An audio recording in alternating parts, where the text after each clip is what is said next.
कि ओवैसी के ऊपर हमले का ये मुद्दा कल ही संसद में उठ गया। जब ओवैसी पर हमला हुआ उसके बाद उनकी पार्टी के सांसद ने ये मुद्दा उठाया संसद में और ओवैसी कह रहे हैं कि वो भी इस मुद्दे को संसद में उठाएंगे।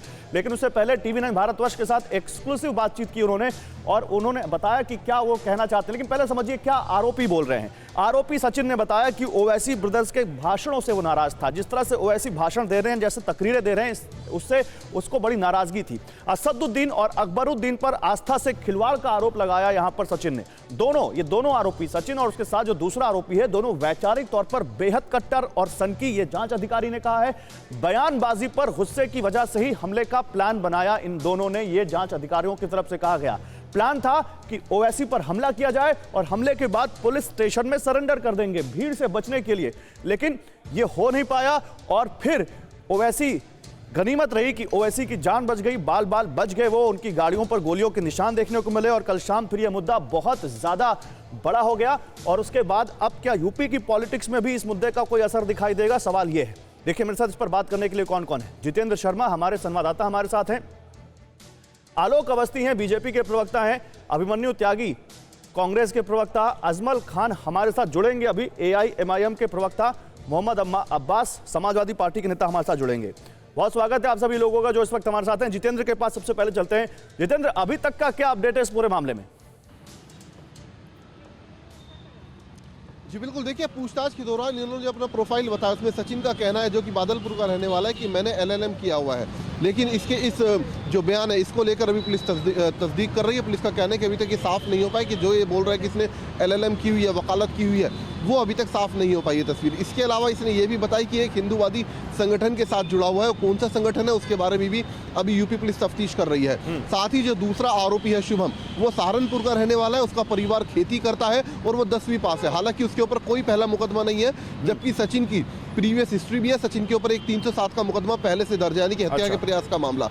इसके अलावा सचिन ने यह भी बताया कि ये लगातार पिछले कई सालों से जो ओवैसी के ट्विटर अकाउंट्स हैं, इसके अलावा फेसबुक अकाउंट है, इंस्टाग्राम अकाउंट है, उस पर उनके भाषण सुन रहा था। इनके छोटे भाई के भी लगातार भाषण सुनता था, उनको फॉलो करता था। तो कहीं ना कहीं ये दोनों कट्टर विचारधारा के हैं। और इसके अलावा पुलिस का ये भी कहना है कि जितेंद्र मेरे साथ अभी AIMIM के प्रवक्ता जुड़ रहे हैं। मैं कोशिश करूंगा कि जल्दी से उनको जोड़ूं ताकि उनका क्या पक्ष है जानूं। लेकिन बीजेपी और कांग्रेस के प्रवक्ता हमारे साथ जुड़ चुके हैं और जब तक AIMIM के प्रवक्ता जुड़ते हैं, मैं अवस्थी जी आपके पास आता हूं।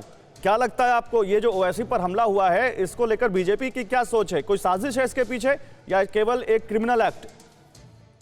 देखिए, भारतीय जनता पार्टी ने ये अभी आपको पता है कि प्रशासन पूरा तरह से जो है चुनाव आयोग के अधीन है और हमारे यही प्रयास है कि इसमें खुलासा होना चाहिए। और मैं तो पुलिस को भी कहूंगा कि जो है जिस तरीके से उन्होंने 24 घंटे भी नहीं होने दिए और दोनों को गिरफ्तार कर लिया है, ये एक अच्छी बात है। मुझे लगता है कि पुलिस की पूछताछ जारी होगी और पुलिस इस पर अपना बयान देगी। लेकिन इस तरह की भावना क्यों आई है, हमें इधर भी जाना चाहिए। लगातार हेट स्पीच की जो जिस तरीके से एक दो वर्गों को बांटने की जो प्रयास चल रहा है भारत के अंदर, जो इस तरीके से ओवैसी जी के बयान आ रहे थे, जो जानकारी मिल रही। आलोक जी अभी इसी मुद्दे पर रहते हैं कि ये हमला क्या हुआ। अगर आप इस बात को जस्टिफाई करने लग जाएंगे कि ओवैसी हेट स्पीच दे रहे थे इसलिए उन पर हमला करना जायज है, तो ये तो कहीं की कोई बात नहीं हुई ना। आप ही लोग हैं ना, नहीं सुनिए मेरा सवाल सुन लीजिए, आप ही लोग हैं ना जो पूरे कैंपेन में कह रहे हैं कि हमने गुंडा राज खत्म किया। आप ही लोग हैं जो कह रहे हैं कि यूपी की कानून व्यवस्था हमने सही की। आप ही लोग कह रहे हैं कि तमंचावादी दूसरी पार्टी में है और इस आदमी के, आपके बड़े बड़े नेताओं के साथ फोटो वायरल हो रहे हैं। तो फिर अगर गुंडा राज नहीं है, अगर अपराधियों के हौसले बुलंद नहीं है, तो सरेआम इतने बड़े नेता पर कोई गोलीबारी कैसे कर सकता है? बस ये कह देना कि प्रशासन चुनाव आयोग के हाथ में है, इससे क्या आपकी जिम्मेदारी खत्म? देखिए, निश्चित बात है कि प्रशासन चुनाव आयोग के हाथ में है, ये आप सब जानते हैं। जब तक भारतीय जनता पार्टी की योगी आदित्यनाथ सरकार के हाथ में प्रशासन था, इस तरह के अपराधियों की बिल्कुल हिम्मत नहीं थी। आपने देखा होगा समाजवादी पार्टी के जो कैंडिडेट है किस तरह से पेशाब से दिया जलाने की बात कर रहे हैं, कौन किस तरह से बदला लेने की बात कर रहा है। इसके पहले इनकी आवाज नहीं निकलती थी जब योगी आदित्यनाथ जी के हाथ में प्रशासन था। तो ये निश्चित बात है कि हौसले बड़े हैं और मुझे ये घटना जो हुई है ये बहुत दुर्भाग्यपूर्ण है। उससे घटना नहीं होनी चाहिए। राजनीतिक क्षेत्र में जो लोग काम कर रहे हैं और उनके किस बयान से कौन चिढ़ करके इसके तो फोटो वायरल हो रहे हैं आपके तमाम बड़े नेताओं के साथ, आदित्यनाथ जी के साथ तक इसके फोटो वायरल हो रहे हैं। ये बीजेपी का अपने आप, बीजेपी के बड़ा करीबी बता रहा है अपने आप को। इसकी फेसबुक वॉल देख लीजिए आप। देखिए गौरव जी, ऐसे लोगों का बीजेपी से कोई संबंध नहीं है। और राजनीतिक क्षेत्र में काम करने वाले लोगों के साथ फोटो खिंचवाना या वो करना कोई नई बात नहीं है। अच्छा। आपके साथ भी कोई ना कोई फोटो खिंचवाएगा, आप एक प्रसिद्ध एंकर है जी। तो आप हम मना नहीं कर सकते उस समय। मेरे साथ भी कोई फोटो खिंचवाएगा तो हम कैसे रोक लेंगे? ठीक बात है, मैं इस बात को बुरा नहीं मानता, इस बात को बुरा नहीं मानता, आप बिल्कुल सही कह रहे हैं।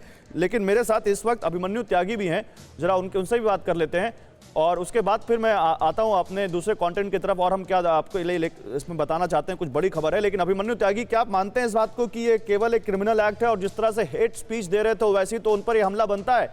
जिस तरह से यहाँ पर अवस्थी जी कह रहे हैं कि आप वो भी तो देखिए कि वो कितनी हेट स्पीच दे रहे थे। देखिए, एडीआर की एक रिपोर्ट है, उसमें बताया गया है कि देश भर में 58 मामले सांसदों पर, विधायकों पर चल रहे हैं हेट स्पीच के मामले में। उसमें 27 मामले भारतीय जनता पार्टी के विधायकों और सांसदों पर। तो हेट स्पीच की जहां तक बात है, वो एक कानून के जद है, कानून के तौर पे उन पे कार्रवाई होनी चाहिए। जहां तक गोली चलाने की बात है, वो निंदनीय है। हम किस तरफ को युवा वर्ग को लेकर जा रहे हैं? एक सोच है जो गांधी के हत्यारों की सोच है, जो गोडसे वाले हैं। ये गोडसेवादी जो लोग हैं, वो हमेशा से ही गोली से, तमंचे से, हिंसा से आगे चलना चाहते हैं, हिंसा का पालन करना चाहते हैं और हिंसा का मार्ग को ये लोग अपनाते हैं। देखिए किस तरह से भारतीय जनता पार्टी की सरकार में किस तरह से इन लोगों ने, यहाँ मेरठ में तो गोडसे का इन लोगों ने मंदिर भी बनाया हुआ है। इन्होंने कभी भी उस पर टीका टिप्पणी नहीं करी।